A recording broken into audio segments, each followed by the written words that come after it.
Hello, my name is Jim Lesko, and I am the Executive Director of Amherst Media.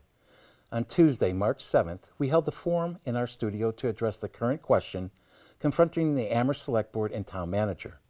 Should the town government go out to bid with a request for proposal for the provision of public education and government, commonly referred to as PEG, services and programming, funded in whole by the local cable subscribers? Here in Amherst, Massachusetts, those services have been provided for the town by Amherst Media for the past 41 years. The town government has cited a recent memo from the Massachusetts Department of Revenue suggesting two options for accounting cable revenues at the local level. What is at question here is how the town government is interpreting the DOR memo. The intent of this new ruling was directed at towns and cities who were misappropriating the cable funds. Unlike Amherst, where all of the cable-generated revenues were being used for PEG services and programming as stated in the cable contract.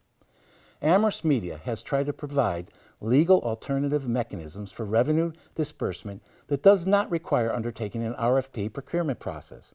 But the town government has not even discussed those options, as they stated in a letter posted on the town's website. The town manager and select board members were invited to attend this forum, but declined the offer. To help the community better understand this issue, I invited individuals involved with area community media centers to describe how their cities are handling this DOR initiative. We were joined by John Abbott, Executive Director of Focus Springfield, and Jeremy Whalen, Board Member of Northampton Community Television. To help put this issue in a wider context, we were joined by Dr. Martha Fuentes from the Communication and Public Policy Departments at UMass Amherst, who discussed the dramatic and adverse consequences RFPs and statewide franchises have had on the community access centers nationally. Joining Martha was Mary Alice Krim, Field Director of Free Press, who emphasized the rising need and demand for more local independent news outlets across the country. And to help explain how this RFP process has created a financial crisis for Amherst Media, I was joined by Ed Severance, Treasurer, Amherst Media's Board of Directors. Now please join our second panel of community access providers, John Abbott and Jeremy Whalen. Hello, we're back now here at Amherst Media Studio with our second panel of guests and experts. And joining me right now is Jeremy Whalen from the Northampton Access Television's Board of Directors, also a teacher at the high school in Northampton, and an Amherst resident, I believe. Amherst resident as well. Welcome. Thank you. I know that you were Belchertown for years, so you jumped over, right? Jumping around. And also joining us is John Abbott, Executive Director of Focus Springfield for 5 years now? Focus was created in 2012. Okay, so you're on your fourth? In my fourth year, yes. Okay. So what this one is about is that we touched upon a little bit in the previous panel, is options rather than this RFP format. And both cities have chosen to do a different way than Amherst is thinking of doing right now with an RF request for proposal. So Jeremy, if we can start with Northampton, when was your contract and what came out of the contract as far as payments and the like? Yeah, so we actually recently negotiated our contract. And to jump off the conversation that we were previously having, the city entered negotiations in the Cable Advisory Committee with Comcast and discussed issues there. And separately, the city entered into a memorandum of understanding with Northampton Community Television, in which the Comcast funds directly go to the nonprofit that is NCTV. And that's a big difference here in what we're talking about, because what we're essentially talking about is a mutual trust that is established through time and through services that are rendered from our organization. And in the several years that NCTV has been established, we have been able to offer these services, educational and access services, and do so within the relationship of a memorandum of understanding rather than an RFP with this city. And I think that's an important thing to note. Oftentimes, when we do have a facility in which we're looking at an RFP, but that's for a facility that is part of a public institutional building. And again, to cut out that unnecessary step and that unnecessary burden, both on the town side and on the nonprofit side, to get that money again, on that established relationship that has been built. And if we can do that at Northampton over several years, with the 41-year history at Amherst Media, with a proven track record of success and access and education, I believe that that's the appropriate route to go as well. All right, thank you. We'll come back to the specifics of the contract in a minute. Yeah. Well, we thank you, Jerry. John, so Focus Springfield, prior to Focus Springfield, I believe the provider was recently Comcast was running their own Yes. center. And so tell us a little bit about how your contract went. First of all, I'd like to thank Jeremy for explaining in a very concise manner the way most PEG access stations operate in the state, as far as I can see. Prior to 2012, Comcast operated the television studio out of Van Sickle Middle School, for which they paid no rent, unlike my bill. It was limited to what the contract just required. Town meeting, we don't have town meeting. Select board, city council, right. city council and school committee, sorry. I watch. And good, thank you. Have you noticed the $60,000 we spent fixing the stuff that Comcast left us in City Hall? We could talk about old equipment. Yeah. At any rate, we in the new license agreement between the city and Comcast, we were designated as taking over the internet system. So, excuse me, you're actually running the internet system for the town, for We're the not city of Springfield? running it. We help provide the fiber. We help install the fiber. We work collectively with the cooperative with the city's IT department. That's very different. Okay. We're very For fortunate. anyone else out here, I don't think any other access center that I know is working that closely with the IT department. I think each city or town is unique in Yeah. the way that they operate. Because we're only new to the television component, it's something that I'm glad to be here in this studio, because every time you go to a different studio, you'll learn how people do it. The funding is based on the amount of the revenue from the cable TV contract. We get 2% of their revenues dedicated to us. It passes through the city to the nonprofit. If the city wanted to, they could do what they're trying to do up here. They could consider it city funding and stipulate all sorts of conditions, or direct it to anybody they wanted to, do an RFP.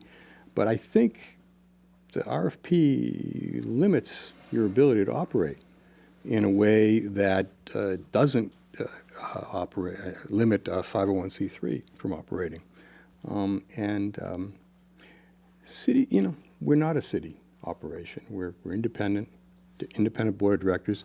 The mayor does have appointees on the board, so there's a close relationship. Prior to Focus Springfield, there was an organization called Springfield Media Telecommunications Group that the prior mayor created. Charlie Ryan asked me to chair that board at one point, and this was the time when the city was not in receivership, but we had the control board, and the city didn't have any money. The businesses were leaving. The fear of crime in the city was very large, probably overstated. So the SMTG funding, which had prior gone into cultural grants, that type of thing, we redirected it.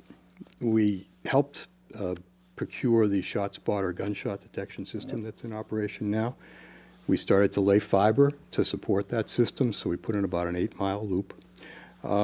We digitized all the public records at City Hall. We bought an awful lot of computer equipment for the city. And it was, I think it's been beneficial to the city and to us. Different phase now. The city is in much better shape, and we are responsible for the television station. And we've tried to expand the scope of activities that the TV station engages in. The coverage is much broader than it was. We still have the city council, school committee, and economic development presentations that come and go. And we're trying to develop a broader range of entertainment as well as educational features for the city. So, John, what I impressed upon in your presentation is that in the bleakest of moments, the city did not take the money back inside. They found a way to upgrade what they needed that was in the ability, and then go back to what was the intention of more hands-on training and getting more community people involved. I mean, it wasn't a total like let's build a baseball diamond or something crazy like that, which almost happened at one time. The way the city would. I'm sorry, I had to throw it. I mean, people would disregard me if I didn't, you know. No, it was a mystery to me too, Jim. They don't know what we're talking. The city, for instance, the town records in the city of Springfield were all paper, all hand-done records. The mayor approached us with the city clerk and asked if we could help them digitize these records. We made them, our board voted on a grant to the city to do this.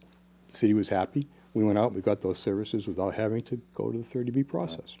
We think we saved them some money. And to interject too, being a teacher in Northampton and on the board of NCTV, I think that to your point about additional funds and capping those funds, what I've learned as being a teacher in Northampton is that NCTV and community media stations go above and beyond for the community.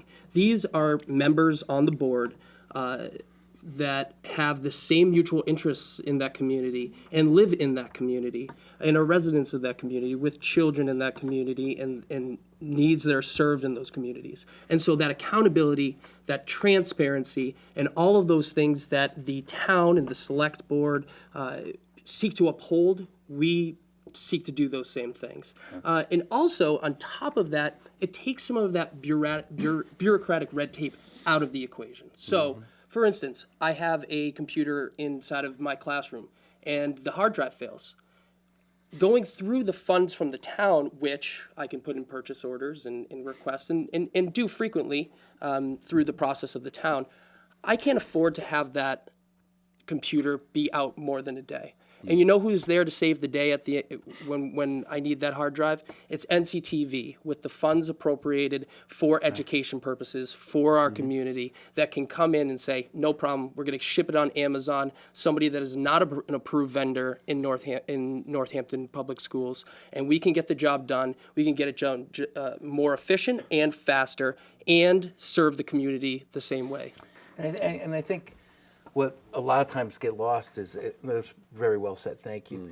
And I think for all of us that are in the nonprofit, some people don't realize that some cities and towns, it's actually inside, they run it, but the public element of PEG is usually lacking, all right, because of its location, because they want more and more meetings. They don't necessarily want studio shoots or young kids out on the common doing video or film festivals or all the various things that we do, right? And all our communities are different. We all serve very different communities. But what we do serve is trying to get our community more engaged and making sure people that don't have that access to the equipment, that don't have the ability to buy an iPhone, that don't have broadband at home, can come somewhere where they can get their hands on it. And then I want an alumni association because of 41 years. You realize how many people are doing major work out there? Absolutely. And I've had them come in here and say, I started here when I was 16. Where are you now? Oh, iRobot. I go, what? Hello? I started as a volunteer at NCTV.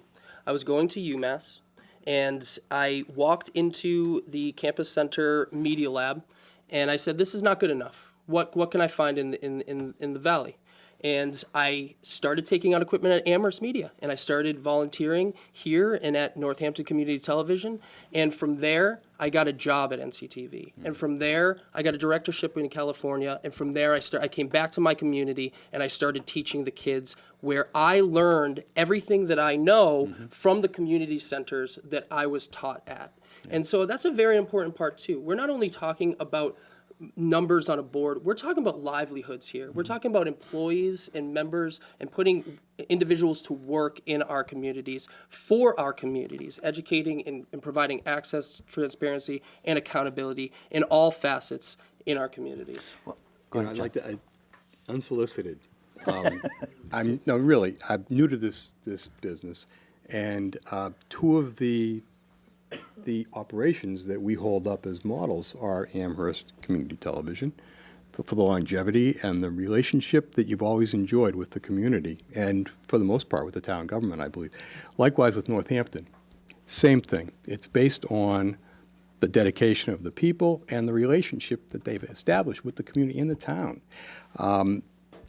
there, finally, we've been to visited Newton TV, cable TV in Brookline, very rich, Boston-based operations, very, very nice equipment, very, very nice, surroundings, Good budgets. huge budgets, but they don't really do any more for the community than we do out here. It's amazing that if you have the right people involved in the will, you can get by with very little money. Yeah, the other thing is, as an Amherst resident, taking off my NCTV Board of Directors hat, as an Amherst resident, and a resident of the Valley, I've seen stations and media centers that have not been up to par. And I would not be sitting here talking to Jim if he was not doing a fantastic job in the Amherst community. Because this is my community and this is our community. And if there was any doubt that I had in my mind about efficiency or better ways to improve this, I would be requesting those. I'd be the first one to You've been request at the ascertainment going, hey, you need to do this and this and this, right? Exactly. Yeah, I have a loud voice, so wherever I can. So let me just ask you said 2% for you, Yeah. and what about capital for Springfield? Do you get the full amount of capital, or how's that worked out? No, Do I we dare don't- ask? We don't get the full amount. You don't get capital? We don't get the full All right, amount, no. What do you have, a 10-year contract, John? 10 years. Okay. Yeah. How about So you we're in a guys? 10-year contract, and I believe we're going from a step from 3% to 5% in our 5th year. I'm going to look over to our executive director. 5 the whole time. Whoa, it just went up. There we go. Board number 2, okay. That was in our previous contract. Okay. And so what you can see here is that we have these same concerns about subscriber bases, so and trends downward in subscribers, in revenue, and we will have to deal with that, and it will impact us in certain ways. But to have that uncertainty of a 3-year process in which you're locked into those, you can't personally as a nonprofit account for the things that you're going to do there, and the town won't be able to account for what those discrepancies are as well. So it's a lose-lose situation. And we're definitely not going to bring in FCC and what is going to come down as changes in the near, maybe the next panel will, but is there any closing remarks? Did we miss out anything on? I mean, I really appreciate you're very different cities. We're a town. So that's, size-wise of 160 maybe thousand down in Springfield, something around that. 30-something thousand in Northampton. Yeah, high 30s. It's 150,000 people, but it's still a small town. But it's a very poor community. It's a very poor community. And so our mission is really, it's to educate, it's to enlighten. But if a service is required, we'll step to the plate. Well, I know you have to move so you can come on up here and build with us, and we Please. can service the whole valley. We were talking today about the Holyoke resurrection of their cable operation, and We're going to hear from them soon in a minute. I think. okay, but I think the idea of having Northampton, Holyoke, Springfield connected to Long Meadow, One Wilbraham, TV. one, but sharing resources is Well, we something we do. really can do There's some more. a lot of talk about it, and there's been a lot of collaboration and just showing up and being Right. at each other's ascertainments and helping and being here tonight is a huge benefit. Educational opportunities and citizen journalism Absolutely. program that we have in the Pioneer Valley. Some really good things going there. And just as a closing remark, I think that we live in a time in which it's especially true that we need to be promoting the free speech and especially the education of proper media, and to have issues like this sidetrack us from the time we could be spending improving our organizations and improving the relationships that we have and the educational opportunities and access opportunities that our community can have. I think that we should be focusing on the best way to collaborate and bring down those bars so we have access for our entire population. Well, that is a very good way to summarize and also to say that, we're always under attack that, well, you guys are doing the old, it doesn't matter anymore. And it's like, well, quite honestly, I mean, people come in here and say, I'm using my phone, but how do you Zoom? Or why is it always dark when I'm shooting outside? It's like, And I tell those people that come to NCTV and put on our virtual reality goggles and be immersed in the underwater experience. See? I mean, the I might be progress in joining which you soon. our stations have been is Underwater. But the point about resources, you know, back when we were growing up, we'd come home, we'd watch the 6 o'clock news, everybody would watch the same news, they'd get it. Uncle Walter. Uncle Walter. Before that, you'd see your local news. And to the extent that more people are adopting cable television and then Dish and that network, the emphasis on the local is disappearing. You look at your local broadcast now, and they might give, 30 seconds. Weather. Weather, 4 times in a half hour. But they might give 30 seconds or 45 seconds to what happened at the selectmen's meeting or at the town meeting. We are empowered and required and do it, not because we have to, we do have to, but we enjoy doing it because it's important. It's And a we're mission. archiving It's the our whole mission. We're history of archiving it. cities and Yeah, towns, and yeah. that's not, you lose these stations and you're going to lose that. So many other things to say, but I do want to open up to questions because I sense there will be a few questions from here. So thank you both, and, You're welcome. and stick around. Let's see if we have a few questions from the audience. I know we got some people that maybe want to ask a question right in front. Introduce yourself, please. Ed Severance, Treasurer, Amherst Media. In Northampton and Springfield, when this law came in, which is as of this July of this year, do you have to change your contracts in order to meet the supposed mandate, or can you continue the way you've been doing it? We've been given no indication that we need to change anything. Right. Which is what we're trying to tell our town, yes. Same thing here, Ed. Yeah, thank you. Bill? That was what we call a loaded, non-loaded question. It's Hi, important. though. Martha Fuentes, Communication Public Policy, UMass Amherst. So I wonder if you can talk about the political will of the municipal government in both cases, and I think this political will in supporting the operations of both it wasn't probably easily granted. It's something maybe that you have to advocate for, and basically, how was this process for you? You wanna go?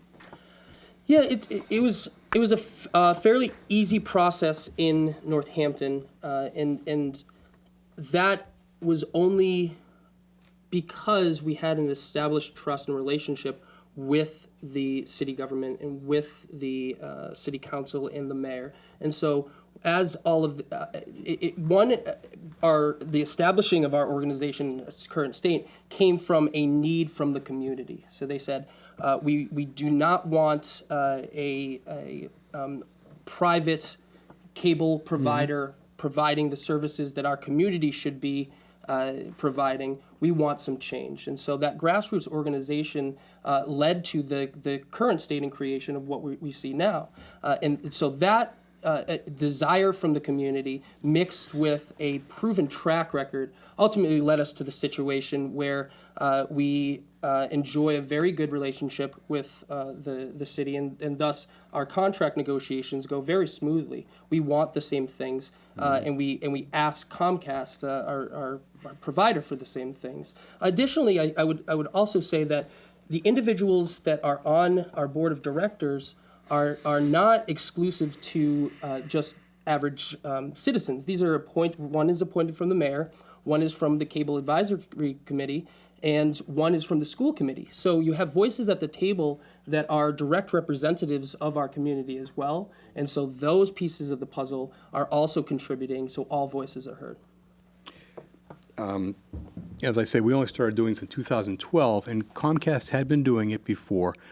We made a conscious decision to improve the quality of the equipment at City Hall and to improve and to enlarge the amount of contact that we were providing between the elected officials and the citizens of the town. So I think we've improved the relationship. We definitely feel like we're being appreciated by them now.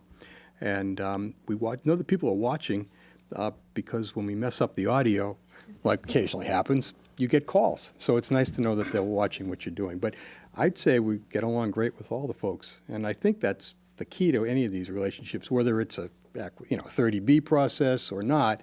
You have to respect and trust what each other is doing, I think, to make it a success. If I may, and for the Amherst that I found, I'm in my 10th year, so I came in right after the contract was signed the last time, so I was not a part of that negotiation. And they had a number of years with interim directors. They had no capital, so they were waiting for the capital to come from the new contract, which is always a very strange period. And when I assessed what the town was asking to fix and what needed to be fixed, I only had $450,000, which sounds like a lot of money until you start pricing remote over in town hall, remote at school at the school, the high school for the school committee, our remote ability to do town meetings over at the middle school, this studio. So we met, and then to expand ourselves into a rebranding into a whole digitalization that didn't occur. We did that with $450,000, which is kind of like a stretch, if you will. And no one could do that if you were RFPing out there. You would have gone through that the first year.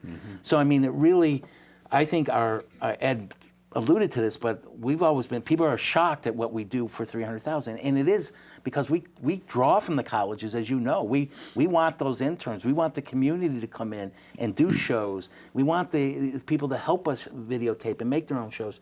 So we've populated at times having 20 staff people when you add our staff, our interns, which is just, you put a dollar figure to that. And I'll give you one example. We were recently asked by Eisenberg, Professor Diamond, Bill Diamond was running a program, class on marketing. So he said, would you be one of our nonprofits that will investigate my class? So sure, come on, investigate. We want to see what you're using. So I sent them all our materials, and he went online, and this class went really and picked right through it. So I was unable to meet. I was down at the State House, so Nick Ring from here and Therese is here, someone running around. Wilson went, and they were shocked. I mean, they gave us amazing feedback about what worked, that didn't work. But then Bill Diamond said, does this class, do you understand that they only work with $300,000 a year?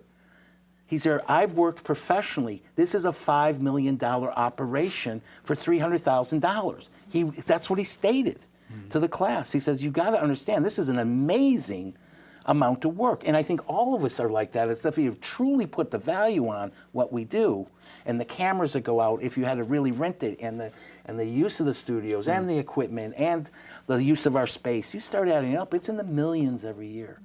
But one of the last thing I'll say is, when I came, I talked to the town manager at the time. I said, do you want to take over the government component? He goes, are you crazy? No, you guys can get all those phone calls. I don't want to be responsible for not showing some meeting, or all of a sudden the audio goes out. They'll accuse us that we're hiding something. I go, there you go. That's why we are here, is that need to have that separation, that autonomy, so no one believes that the town or the city is covering up something. It's huge. And we kind of forget that sometimes. So it's very important to I use the word push back, in the sense like stand up.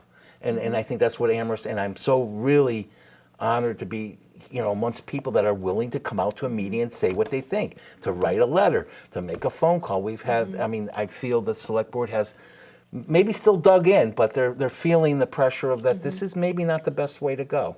And so we're hoping that we can offer them that option, that third option, fourth option, whatever number they would like, not to go down in this route. But we have a lot of work, and it's not over yet, so thank you.